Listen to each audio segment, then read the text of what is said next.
Christmas hat here. Does anyone own this Christmas hat? It was found. Came with bells back with me. It just came back with me when I took the bells to store it for next year. So. Store it. I'll store it. Well, that's for next year then. Okay, announcement. Care to have an announcement? Do I have an announcement? Yes, I've been told that I have an announcement. So the board at its last meeting adopted a new policy for reimbursement for members attending meetings out of town, like going to the district or Rotary meetings. We've done this in various ways over the years, but we came up with a different policy that I think is more fair, and it doesn't fully reimburse members for attending meetings, but it helps out a little bit. And the policy is that if you go to a one-day meeting, the club reimburses you the, let's see, so you get mileage if you drive to the meeting, or if you have to pay for any other transportation. 50 cents a mile, and you can just calculate using Google Maps what that is, so you don't have to actually keep track on your odometer. And you get $30 a day for meals, incidental expenses, and the registration fee for the meeting, if I didn't say that. For a 2-day meeting, you get the registration fee that you paid for the meeting, plus an extra $90 for having to spend the night in a hotel, a motel, and again, the transportation, the mileage, 6 cents a mile, $30 a day for incidental expenses and meals. So. But there is a maximum of $200 a day that the club will reimburse for a meeting. So that's the new policy. Thank you very much. Oh, yeah. Thank you very much. And if anyone has any questions, Paul is right over there. For our cleanups of the Stone Road, we're delaying for a while because Sela. Sure. They're in on it. Oh, they're in on it. Okay. Well, we're waiting for a date, basically, from you so that we can cooperate. There's youth who are going to come with us and work on the road, but we don't have a date yet. So when we have a date, I will tell you. Thank you. And hopefully after the winter of 26 is over. Yeah, I mean, not 22 degrees. But that's what we do. My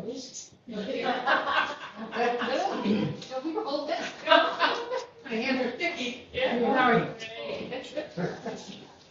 I'm not touching. Okay, the Chesapeake Queen is finally starting to book cruises in the March timeframe.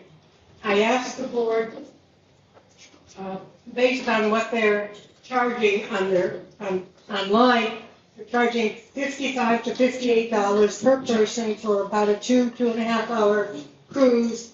In April, they're scheduling cruises on Sundays only, and they're calling it a brunch for like $55 plus taxes. That is more than we normally pay for social.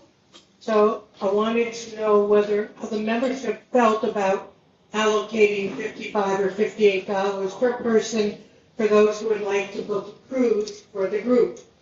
Sometime in April, probably on the Sunday toward the latter part of the month, hoping for warmer weather.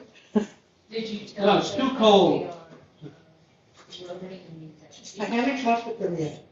Okay? It's a month for a discount. Well, I will try to get a discount, absolutely. But right now I'm telling you what is booked.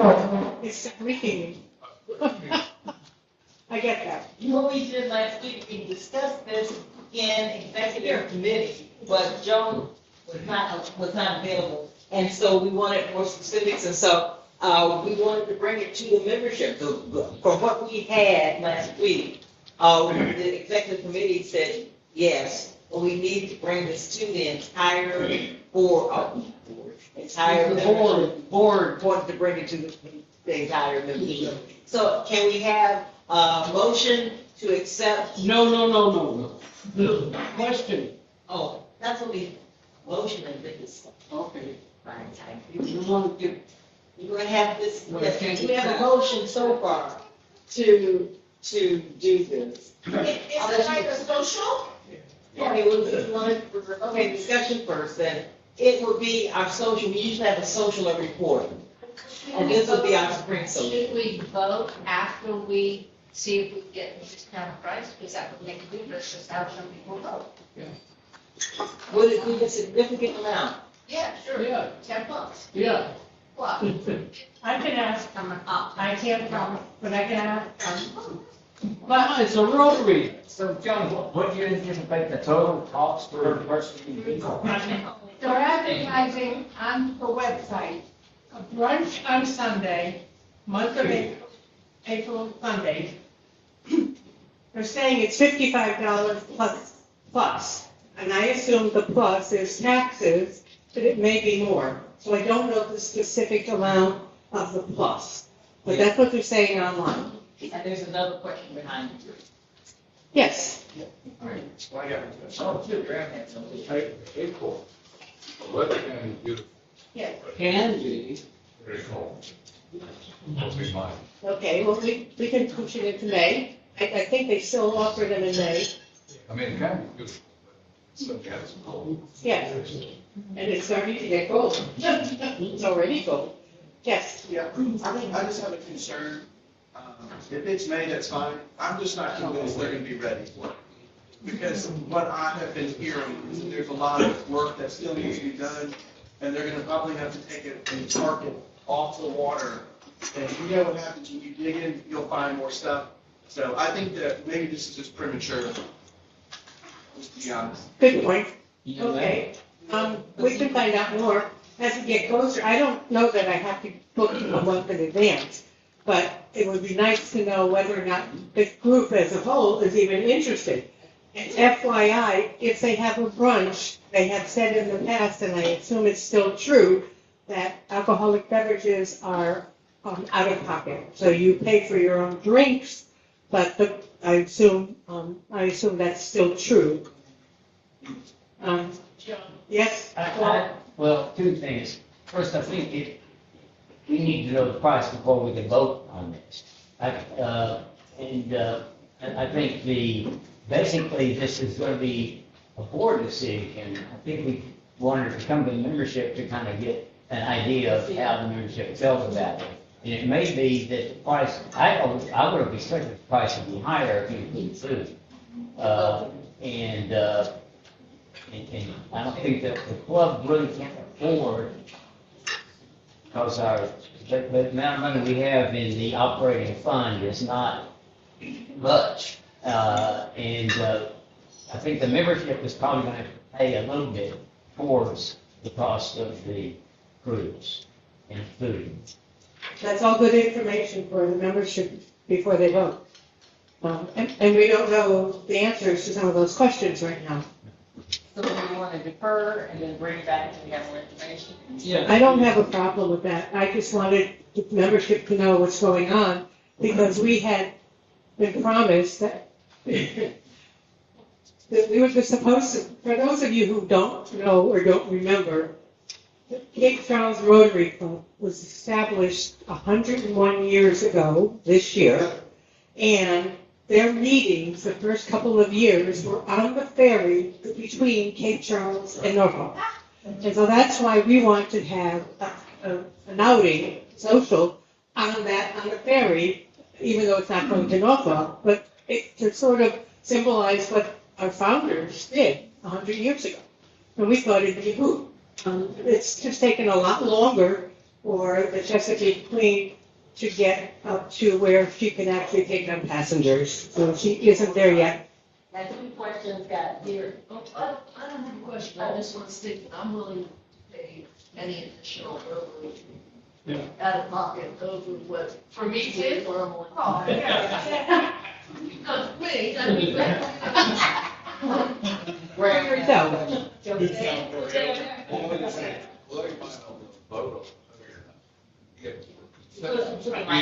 Want to do it. Okay. Vote for that. I think that's reasonable.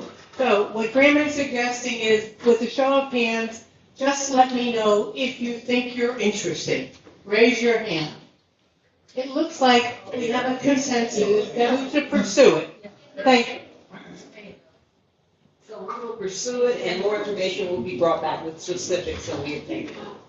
We voted on? So at least we'll proceed. Thank you very much. I still say, what do you What is the capacity of it? We may have more people who's like, oh, 75. Maybe more people go than. Find out. Okay, they're saying that it's approximately 100, but we'll get, that's one of the range of things we'll get to, be the number of people. That the vote can hold, so we can bring any variance. So give me your numbers, range, et cetera, see what the maximum number is, okay? This is a fun meeting, isn't it? Okay, does anyone else have any other announcements? No, there was that one. Okay, one more announcement I have is that for those who don't know, Jim Rich is not here today because he plowed through the great storm on 26 to be with his newborn grandson that was born in the middle of the storm of off 26 in Washington Street. The name of the baby boy is Jayce, so he's a Jace or JC. So I assume Jace. So he'll let us know for sure. He wanted to let everybody know that that's why he wasn't here, and he's going to try to maybe consider coming back sometime this week. So was the baby's middle name Stormy? They were talking about polar vortex, but they decided to. And an OB-GYN, just want to let y'all know, we always dislike bad weather. That's when barometric pressure drops. So I don't hope to embarrass anybody, this is a mixed room, but I am a physician and I'm talking medicine, right? Bags of water rupture and babies are born. So whenever we have a storm come, we have a lot of babies born. And so those of us in medicine, in OB, pay a lot of attention to bad weather, because we know not to plan anything, or if you do plan, we know it's going to be interrupted. Okay? That's normal, so that's fine for us. Okay? And have good babies. All right? Any other announcements? No? Okay. Then we can have Bill introduce our speaker. We haven't done, Happy dollars, all the money stuff. Okay, yeah. Okay, do we have any happy dollars? Okay, happy dollars. So, some of you may know that I started practicing in 2005, and one of the first things I bought was a refrigerator. So the tragedy for the day is the refrigerator failed. 23 years old. The good news is it's full of beer and it's free. It's always been free. I have a free beer fridge behind my house, but I don't want to set it outside because it'll probably freeze, but it's in the refrigerator. So if you want to come, go. So I'm going to put in $50 happy hour for the GoFundMe to buy me a new refrigerator. Spirit of the season. Okay. Any other happy dollars? Bill? you can hear me. I'm happy to the tune of $20, and I'll divide it in half. First of all, I'm happy because my good friend, I think he's my good friend, David Dowdy is here today. He's busy protecting us. He can't make all our meetings, but we're delighted that you're here today, David. Here. And then the other 10 is for an old friend who I lost about 20 years ago, and I'll explain it to you when I introduce the state trooper.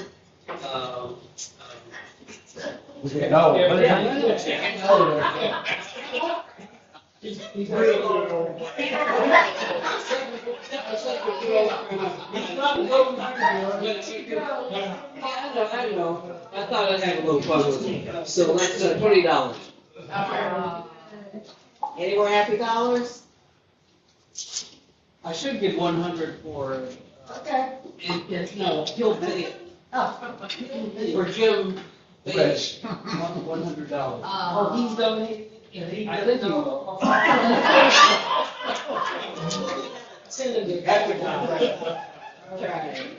Okay, right, I'll get that in quick, okay? Quick, right? I'll give Ken $50. I'm gonna give him $50 because I've got such a good neighbor, Pete Patricia, who's out of good fortune that he moved in next door because we got a new TV, and LG was supposed to pay to get it installed, but they thinked out on that. So we had to figure out, so I put the bracket up, but the TV was just too heavy for Ginger and I to lift it up and put it on there. But I counted on our good neighbor, Pete, to come over and help us, along with another neighbor across the street, Terry. And we got it up there, and it all works, and it's beautiful. All right, very good. Good work. Hey, any other happy dollars? If not, then we next go to Queen of Hearts. Let me get the money out. Everybody looking at your card?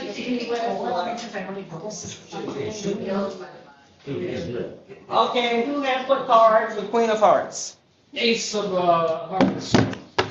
Ace of Hearts, all right. Anyone else have any other aces? Ace of Hearts is We it? have many purchases. No, it's only about, how much is it? $12? Well, since our treasurer has a family, it is.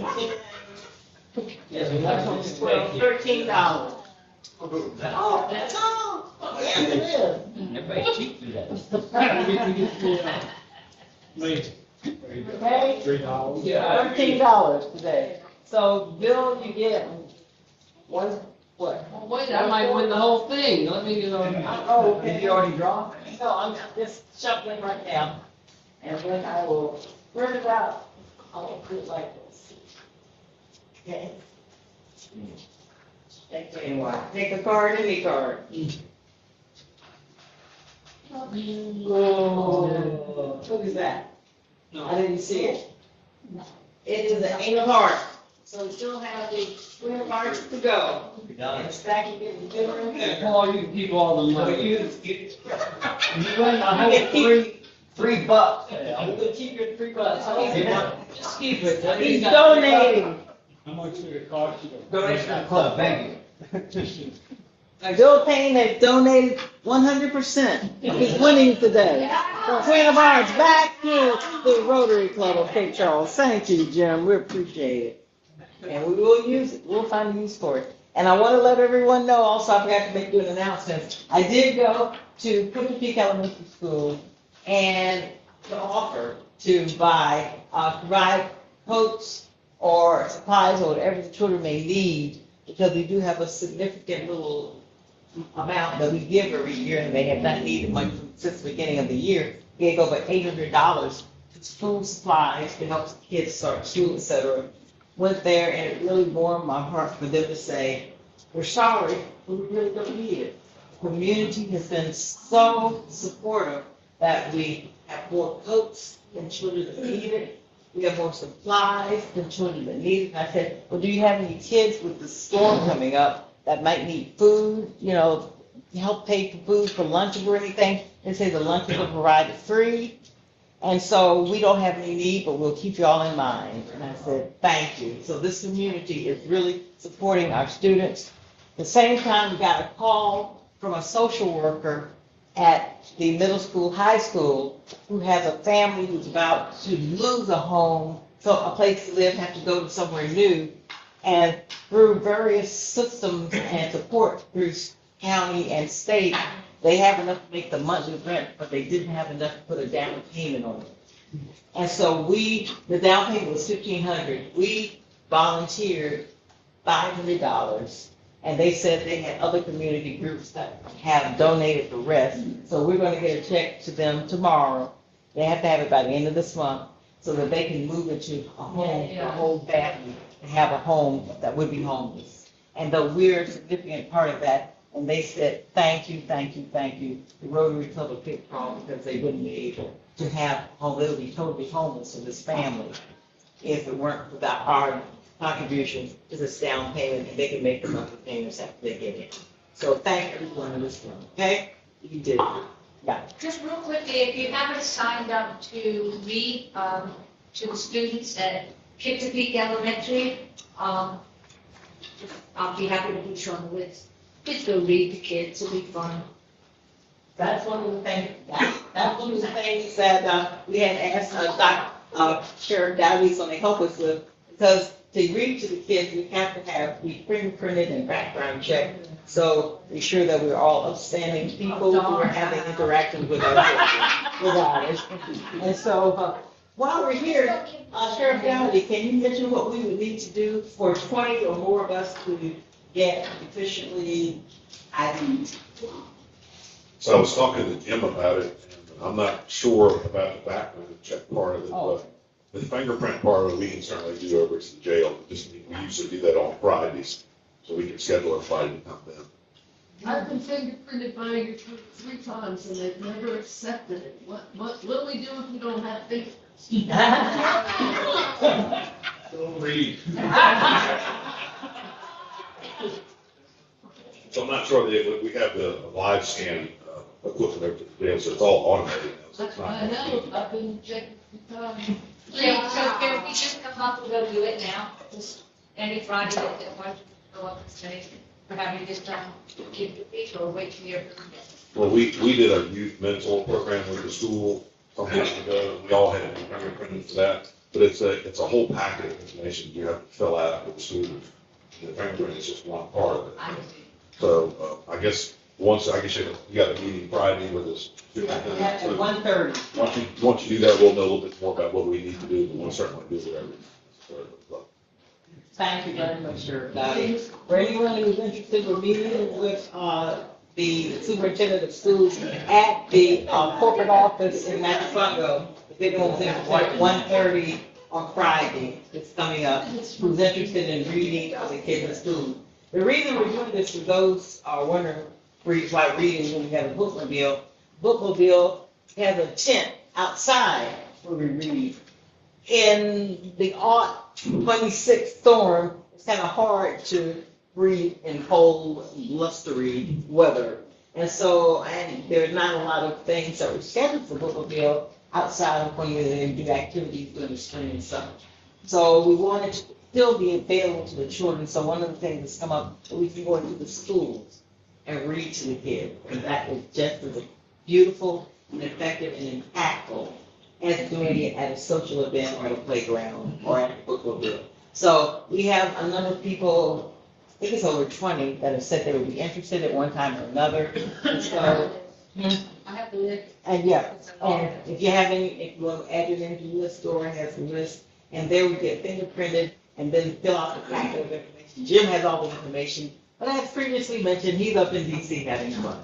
All right, and so once we get everything together, we will get fingerprints done and then start reading at the schools and being part of children at different feet. And if anyone wants to go to Aquaponic, we'll see how about availability is there too.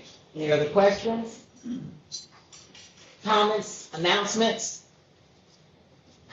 Quiet now. Okay, Bill, you here? So do we want to make a presentation before we bring Jeff on? Okay, let's make a presentation. Paul? Hey, Paul? New to me, but hey, let's go for it. Paul's lost his mind. I thought so too, but hey. It's okay. Sheriff Dowdy, you mind coming up here for a second? You're here today before Habitat for Humanity, the freeze. What date is that? It's the 28th of February. 28th of February, and where will it be? It'll be in Cape Charles Beach.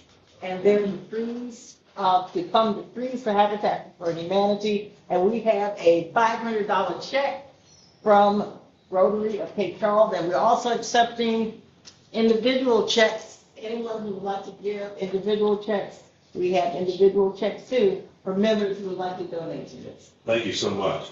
As we know, Habitat for Humanity does so many good things in our community for needy families in both Northampton and Accomack counties. This will be our 12th year on the team sheriff's office, and we've just been really blessed with all the donations from people in our community. We've been able to raise anywhere from $10,000 to $11,000 with our team every year. So just totally blessed by the community and great cause, Habitat for Humanity. So anybody wants to come out and see us jump in the bay, we'll be out there on 28.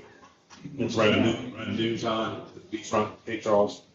So, but thank you again so much. We have other people who have checks that are floating around that'll get it to you before you leave, okay? Thank you. And thank you very much for all that you're doing for our community. All right, I see people writing checks now as we speak. Very good, very good. Now? No, yeah. Now, we know we have a speaker today. You know, I'm really looking to stand up front, because I'm kind of bashful about things like this. But Lloyd Kellum, for about 6 years, has said, you know, you've got a bad heart valve, that valve is going to go any minute. So every 6 months or so, I have to go up to the hospital and I get a what's called an echocardiogram. How many have had it? Half of you guys have had it, I'm sure. And the echocardiogram-ish person who does it is named Tracy. And she's just outstanding. She's the best in the business. And I've gotten to know her. And so, yeah, of course, sooner or later you get around the Rotary, don't you, when you talk to people. And she said, you know, my husband has spoken at Rotary. He spoke at the Exmoor Club. I said, well, he can come speak to our club. You know, I'll give him a call and we'll do an email. So we started that. And I got a hold of Jeff. And Jeff said, yeah, I'd be happy to. So we established a date. So Jeff, please come up. So I'm standing here, and Jeff swings around the corner here, and what do I say to you, Jeff? I know you. I've known Jeff for over 15 years. Back when I was able to run, and I really run back then, John. Were you running from him or you were running? No, Jeff was a runner too. In fact, I have a red Torch T-shirt, which was a fundraiser for the Special Olympics that the troopers ran, and I still have that T-shirt, and Jeff, it still fits. So I'm so happy that we hooked up again, and so please take the mic and say whatever you want about us or about the police, about the state troopers. By the way, my middle boy is a state trooper, so we have that relationship too. So forgive me for the introduction, but I'm so excited. Thanks, Bill. I've never had to use a mic before, but I'll be honored to. So, no, I thank y'all for coming, and I'm just so happy, unlike Exmoor Rotary, alcohol at dinner. So you all do not have alcohol at yours. This would be a real treat. But I do appreciate the opportunity to come talk to you about state police operations and what we do here locally. And it's good to see the sheriff here because in a lot of ways we are very similar, but we are so different in what we do. So again, my name is Jeff Arenas. I hold the rank of first sergeant, and I really don't know. That's the highest rank here on the shore for the state police. I took over as the area commander for state police operations here in Accomack and Northampton County. And so what do I do? Well, basically, I'm the one that runs state police operations administratively, but also operationally. And so what does that mean? Again, a lot of what we do is very similar, but it's so much different because a big part of what our job for state police is about highway safety. Big part of what they handle is some highway safety, but more criminal. a lot of the local investigations. So highway safety, big part of what we do, but we do it in so many different directions. Now, does anybody know? I know someone said they thought they knew how many troopers we have here on shore. Does anybody know how many troopers we have? We're at 13. 13. That's doesn't seem like a lot, but we're only allotted about 18 troopers. We about 5 years ago we were about 22, 23, but we no longer patrol the scales. We had to man the scales 24 hours a day. That's a contract between DEV and us. We no longer do that. So when they took the scales away, they took my position here locally. So we have 13 troopers right now. We're allotted 18. But I'll be first tell you, we've only had 18 once in a 6-month period, and then it went back down to 15. For whatever reason, we can't seem to get more than 15. We also are competing amongst every other area in the state for new members. So when they put a class on, they look at the whole state and go, like, who's short? And we are rarely the shortest area. Right now in this division, which goes from here to Emporia, all the way up to York County and Gloucester Middlesex, we are in pretty good shape. Because we have Hampton, Newport News, they're right now about 10 troopers working that area. That's a busy area. For the interstate, the crash level, the storm we had this weekend, they were really busy. So we're in a lot of ways in good shape. Now, 13 troopers doesn't allow me to provide 24 hours. It's impossible. That's not enough troopers to provide it. And I'm sure the sheriff can tell you when you have an initiative going on, you need a lot more than that.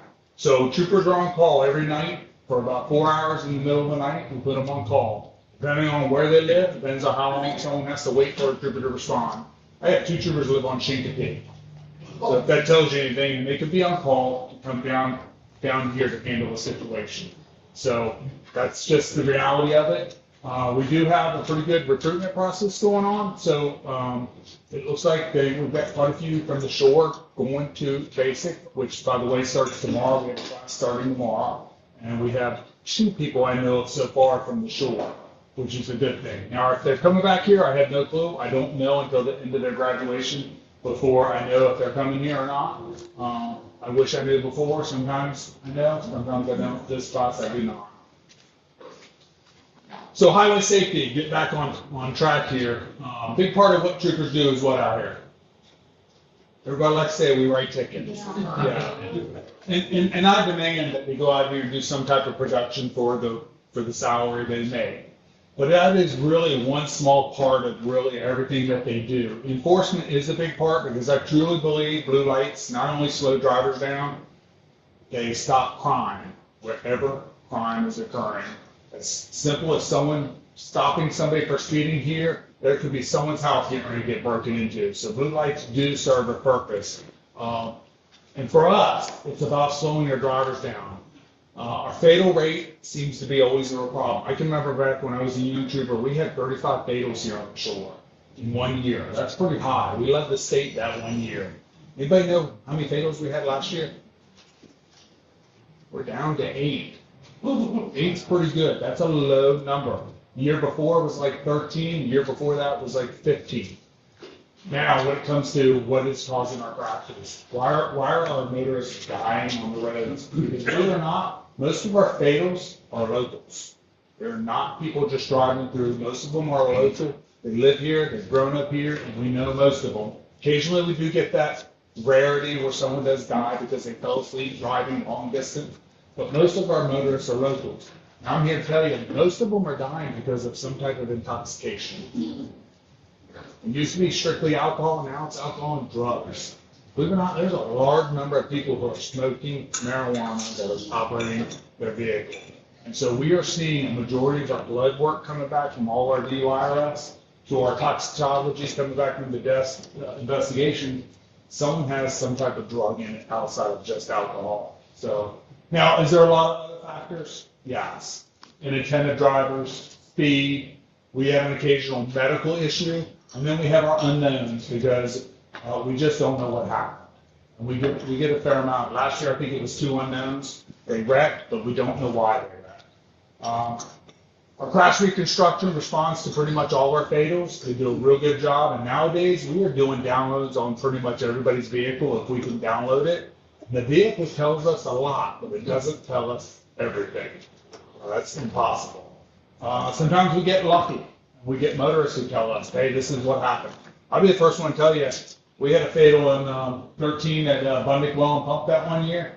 We totally got that one wrong until we had a witness come by and say, this is what I saw. And it really cleared up the situation.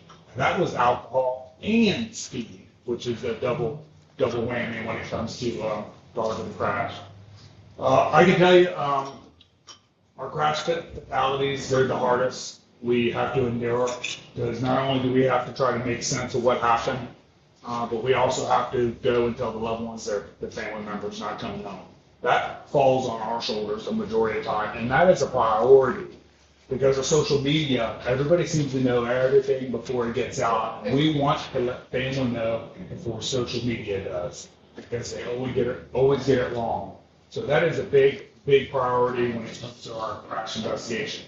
But we also still have a mess to deal with, so it's like we have to try to clean up the situation and then try to get Mexican notification done. Speed enforcement is a bigger part of what the troopers do, but it's still just a small part. We have so many different initiatives out here that we try to handle, from checking details to directed patrols where complaints come in from citizens like you all who get mad because someone they feel is driving too fast. When it comes to the office, I immediately assign for a whole month troopers to do patrols in your area. To selective enforcement, where we pay them money to come out after hours to come out here, either write tickets or look for drunk drivers or you name it. And stuff like this. I demand the troopers go out and talk to the community, from the schools to whatever. It's like, tell what your job's about. Other part of what we do is some criminal enforcement. If we get something, we will handle it. But I really try to refer a lot of this stuff to the sheriff's office, because the sheriff's office, the deputies live here. They work here. Troopers come here, they leave. I have 2 troopers now got transfers on. Sheriff's office, they are born here most of the time. They live here. They know the people. And so we try to work in line with them. Big part of the initiatives we try to do is to help the sheriff's office with their criminal element. And make our office available to kind of help in their own causes. And it's not without challenges. Do we handle a lot of criminal investigations? Yes. If it comes to our office, we will handle it. And we will go in line with what they're doing, but it's challenging. Troopers work 24 hours a day, just like the sheriff's office. They rotate shifts. They can get some big investigation one minute, next minute they're on a different shift. So it does make it challenging. Now, what separates us from the sheriff's office? Civil unrest. We live in a time where civil unrest happens all the time. We deploy to a lot of stuff. Troopers are constantly deploying. We deployed to DC. We probably had 3 or 4 from this office go. In the year 2020, every weekend we were deploying Newport News, Tidewater, you name it, to Charlottesville. So that's the downside, because when we're asked to deploy, we deploy. And so I'll make phone calls, so like, hey, we're going to need some help with some type of road coverage, because I'm not going to have anybody. There was a period of time where the division commander said, if we call you, you send everybody. Yes. And we will deplete the shore to go to a situation if it warrants it. We try not to do it, but if it warrants it, we will. This storm this weekend, we would have been ready to deploy to the Southwest Virginia area, because we will. Troopers were told to pack their vehicles with 3-4 days worth of clothing, because if they go, they're going. I remember attack. Everybody remember shooting attack? I remember coming across the bridge when J.P. Couchel was the first sergeant here. I gave him a ride to go take a vehicle across the bay. He got the phone call when that happened. He goes, okay, no problem. And he hung up and he looked at me and says, guess what? I go, what? He goes, you're deploying. You're going to pack your bags. That's how quick it happened. So I literally went home and I was gone for 3 days. So troopers are expected to do that. Now, there's a lot of publicity going on with like the federal government in North Minnesota, and we see a lot of things happening, and I can tell you, here locally, anytime something like that happens with a member of our office, I can tell you, if there's any type of use of force, we investigate those things thoroughly. Every use of force gets investigated, and it's a lengthy process. Supervisor will respond, and it probably takes him as much as 80 hours to write their report up. And if it's that serious, our internal affairs will come in and handle the investigation. So I tell everybody in the community, you can assure that if we have something that looks improper, it's going to be investigated thoroughly. And we do take appropriate action on our members when they don't do things they're supposed to, which is a good thing. I can tell you here locally, we do have a good office. We have troopers who are really young. I mean, I've got one guy, he was like 21. We put a lot of responsibility on our members to make some really good decisions, to handle some serious investigations. If we have a fatal crash, that's a homicide investigation for us. And that takes a lot of resources, and we're asking a lot for a member of our office who has got no other training other than being a trooper, going through a trooper basic to handle a pretty serious investigation. And it's not without some oversight. I look at every one of these incidents. My sergeants look at every one of them, and we all play a team approach to ensure things are being handled. But we do expect a lot from our members, and I think we get it right the majority of the time. I'm not saying we're perfect, but I tell everyone in the office, hey man, do the best you can, and we will do what we can to clean it up. Communication is key.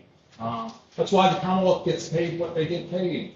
I tell them, present it to the Commonwealth, and they will deal with what you've done. Because there are times we don't do things right, but we will do the best we can to do it. And then I look at them and say, you know what? You can make one mistake, learn from it. All right? Get it right the second time. Last year we had about 100 DUI arrests here on the shore. That's a lot. And these cases are pretty technical. And most of them, when I was a young trooper, we rarely did blood. It was mostly blood tests done. Nowadays, I think most of our DUIs are blood tests that we are sending off because there's some type of intoxicant outside of alcohol. That's pretty bad. That's scary. That we have that many people who are driving on the roads with some level of drug impairment. So, otherwise, I think overall the troopers do a good job.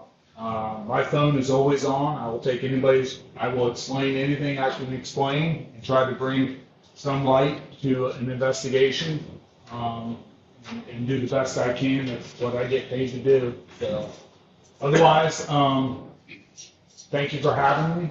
If anybody has something that they need us to handle, please call. We're going to do the best we can. My office isn't the only resource we have. We have a whole criminal investigative unit that we'll deploy. We've used them many times. We have, I think, 3 agents that live here on the shore, from insurance fraud to one works with the sheriff in the unit, does a lot of drugs and general investigations. And I think we have one more, but I can't tell you who it is. We've had quite a few retire, which is a good thing and allows for movement. Otherwise, any questions? I'd be more than happy to answer. Not at once. Yeah, a few weeks ago, I was coming south on Seaside Road, just north a little bit from the waste disposal place. And I swear it was had to be at least 20 deer running across Seaside Road. And so I guess I'm wondering, is there any significant traffic problems with people hitting deer and any deaths from that? Well, so my father-in-law was killed on a motorcycle, struck a deer 2 years ago. So yes, we've had a death, probably the only one so far. Last year, do you know how many deer crashes we worked here on shore? About 260. Wow.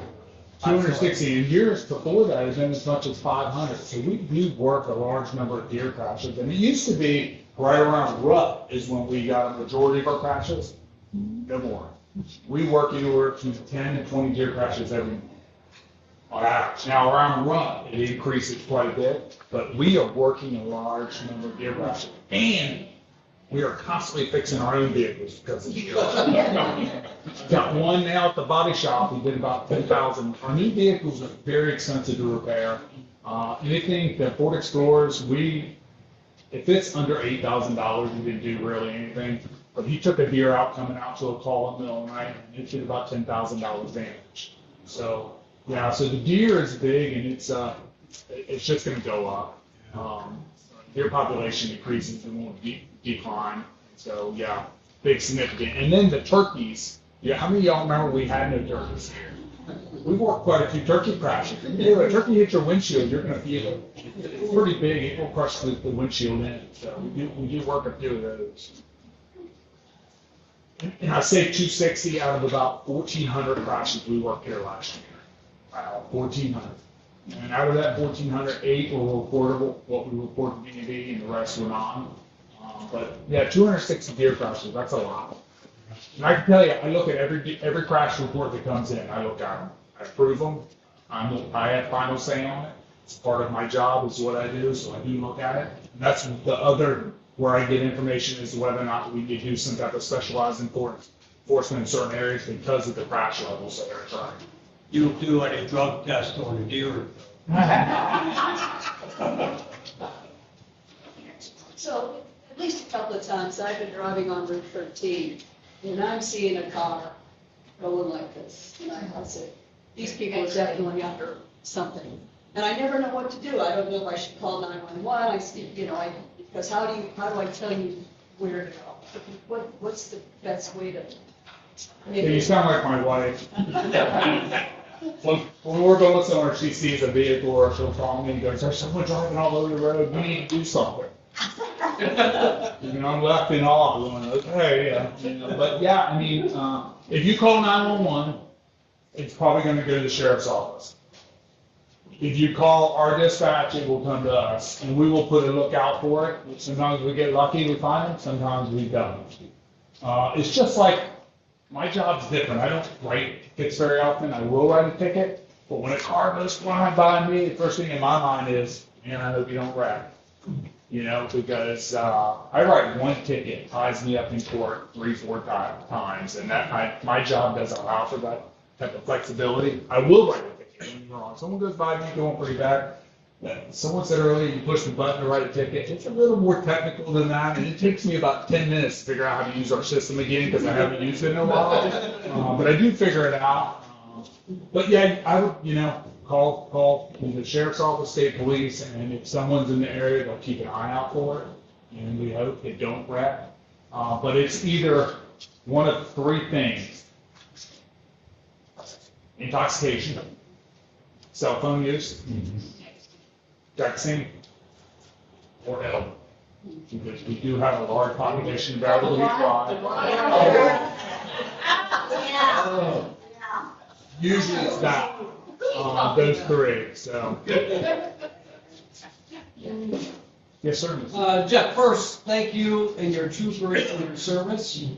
It's often said that 13 on the Eastern Shore is one of the worst highways in Virginia. Is there anything to that?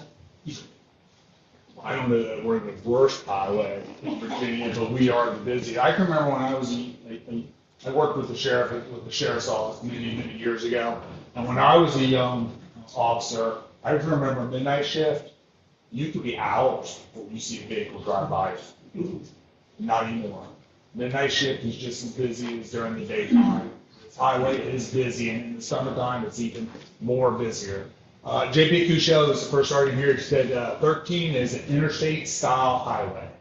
He tried to get this listed as a highway safety corridor because it was that busy. That will never happen because we are not an interstate, but we are extremely busy. Traffic out here is busy. And we have our known areas of where a lot of our fatal crashes happen. Like we've had 3 on Bayside Road this last year in very close proximity to each other. Franktown, 2 in the same spot. That's pretty bad. We've had 2 pedestrians killed up in Accomack within the same area. For some reason, our intoxicated pedestrians love to walk on 13. You know, that's crazy. And it causes a pretty significant, we've had some good outcomes on some of our crashes. The young lady that was struck in Knox Road in Accomack, that, you know, she was convicted of reckless driving. Most family want whoever kills their loved ones to be put in prison. But unfortunately, that's just not how it happens at age. We look at the totality of the situation, we present it to Commonwealth, and we let them guide us on how they want us to charge. And I tell the troopers all the time on some of these serious crashes, don't make a charge right away. Let's look at everything, and we can always come back later. I know it's hard for the family, but we want to have a full view of what this investigation is, and then we bring in the Commonwealth attorney and say, hey, this is what we have. Let them be the one to decide the direction and not us, because we just have a lot going in. Sometimes we need to have some of the data come back too to kind of get a little clearer picture. But most family, they want to see people in prison when their loved one's been killed. And I feel their pain, but at the same time, we have to separate ourselves from the emotion side of it and try to bring in the reason to it to make a good decision. You all get to fight it out. It was very interesting what you said about more locals that are having accidents, because all the accidents seem to be on certain crossroads, like Stingrays. Always, a local would know that term. A visitor coming down 13 would not. So then does that go back to alcohol?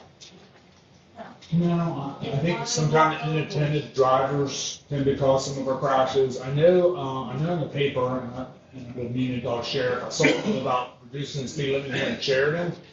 I don't know, I think maybe a part, I don't know that I agree with the whole size of the reduced speed zone.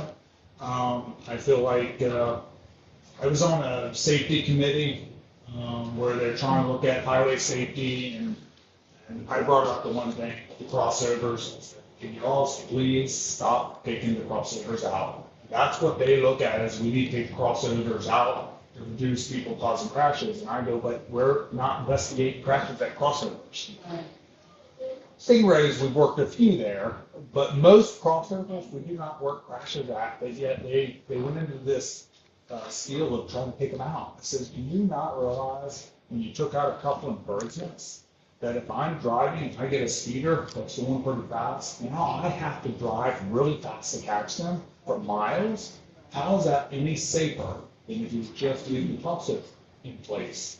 I said, because we are now putting our lives on line and everybody else to drive really fast. Because if they're going 80, guess how fast I have to go to catch them, right? I have to go really fast. So I agree in some fashion that crossovers may have a factor, but I can tell you most of the crossovers crashes, we don't see at crossovers.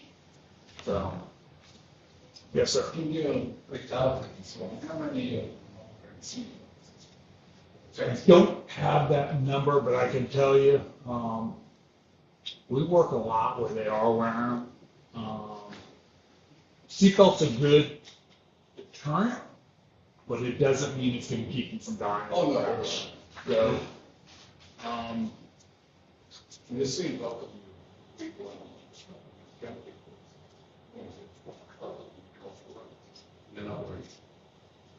I have my own mixed feelings about the seatbelt law, because I feel like that's feel-good law. It makes our politicians feel good law that they got a seatbelt law, but in practicality, when you make it a secondary violation, you don't get the fight it needs. It's like, I can see you not wearing it, I can't stop you doing anything about it, unless I get you for another violation. And then it's only a $25 civil penalty. It's now equal to possession of marijuana. You know, that's not good. Now, do they save lives? Yes. Do I wear my seatbelt? Everywhere I go. Do I make my kids wear their seatbelt? Hands down. My vehicle didn't move until seatbelts were on. But do we know on every crowd? No. No, because half the time rescue's already gotten there. There's already cut people out. Or the scene is not the same. We've worked some pretty bad crashes in some extreme conditions, and we've had some pretty good outcomes. The crash on 13 in Accomack, Angela Kelly, anybody remember that one? It was like 3 years ago. I was the first one on that scene, and it looked like a bomb had gone off. And at the end, we were surprised. That guy got 25 years for killing her. But it was a big investigation. It required a lot of people to come to that because it was hard to make sense. The vehicle on fire, he tried to claim someone was shooting. And it was a pretty bad investigation, and we got it right. This is the sad part, is that kid was out on bond. He was legally able to change his name, even on bond for like some serious crime, felony of sort, and was able to change his name from a different state while on bond. And that's how sad, and we were able to get our BCI unit went over and helped with the investigation, but he got 25 years. So we do a good job in some of these investigations, but it's not without a lot of work. Extreme. So, and we don't always get answers. I got a hit and run now, or individual pedestrian killed in Alpha. We just can't find the vehicle. You don't know where the vehicle is. We know what type of vehicle it is. We even did a DMV search, but we just can't seem to find out. And all the flock cameras that the sheriff's office has in Accomack and Northampton, man, that vehicle was able to get away without even touching one of them cameras. So we have a lot of stuff that helps us, but we couldn't find it. I sent troopers around looking at every person in the county, Northampton and Accomack County, who had that vehicle. So where I had complaints coming in, why are they coming to my house? And I had to explain to them that it was your love, and you want us to do everything to find the people. And we never found the vehicle. We don't know what happened to the vehicle, but it's not without a lot of hours put in. So, yes. Anybody else? Yes. Thank you for having me. Thank you.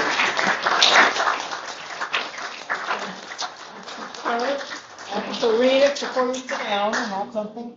We have something, you have a choice between a wine glass and a coffee cup. I do not drink wine, but I do drink coffee.